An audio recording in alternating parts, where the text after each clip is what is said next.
নমস্কার বন্ধুরা, কেমন আছেন সবাই? আশা করি সবাই খুব ভালো আছেন।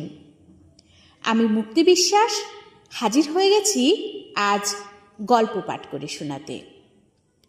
আজকে আমি আপনাদের পাঠ করে শোনাব সম্মানীয় গল্পকার বীরকুমার সি মহোদয়ের লেখা কাল আসতে পারি নামক অনুগল্পের গ্রন্থ থেকে একটি অনুগল্প, ছোট ভুল।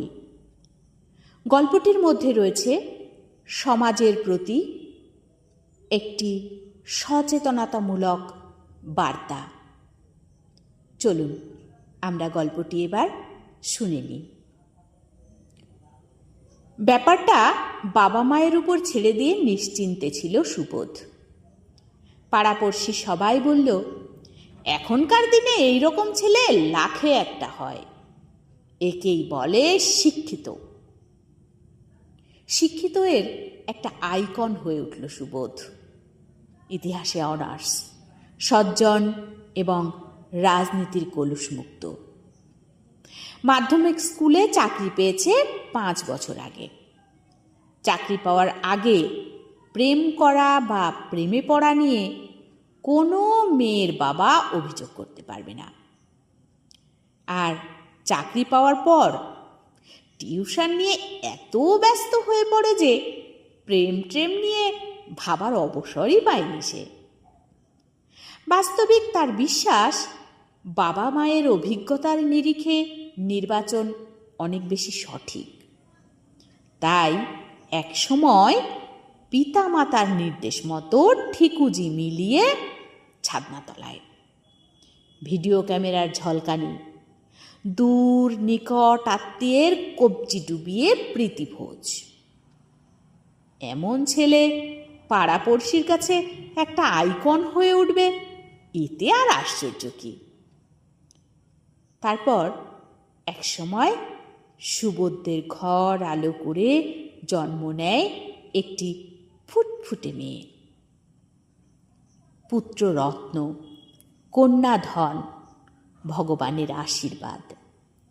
নাতনির হওয়ার গর্বে পাড়ায় ঘরে ঘরে মিষ্টি বিতরণ করলেন সুবোধের বাবা নিজে। ভালো মানুষদের গল্পে যা হয়। গল্পে শেষ কেমন হবে তাতে গল্পকারের ইচ্ছেটাই শেষ কথা। বাস্তবের সঙ্গে তার যোগ নাও থাকতে পারে। তবে বলে নেওয়া ভালো, এটি কোনো গল্প নয়, এক শিক্ষিত যুবক সুবোধের কাহিনী।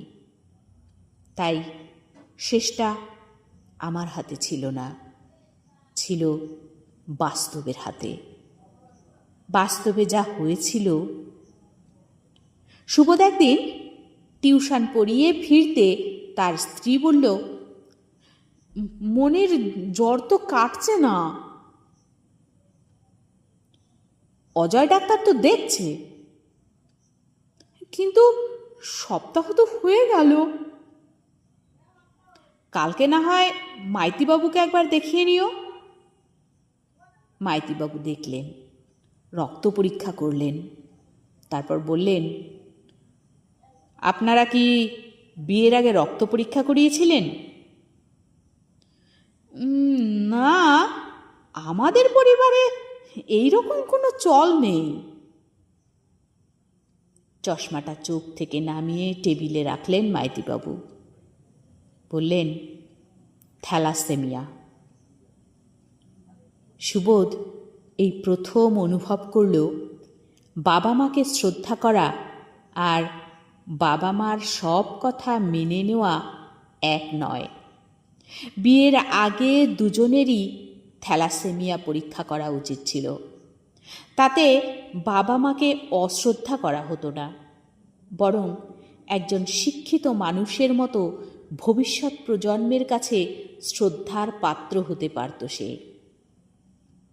ছোট একটা ভুল, অথচ ছোট ছোট ভুলগুলো কখনো কখনো খুব বড় হয়ে যায়।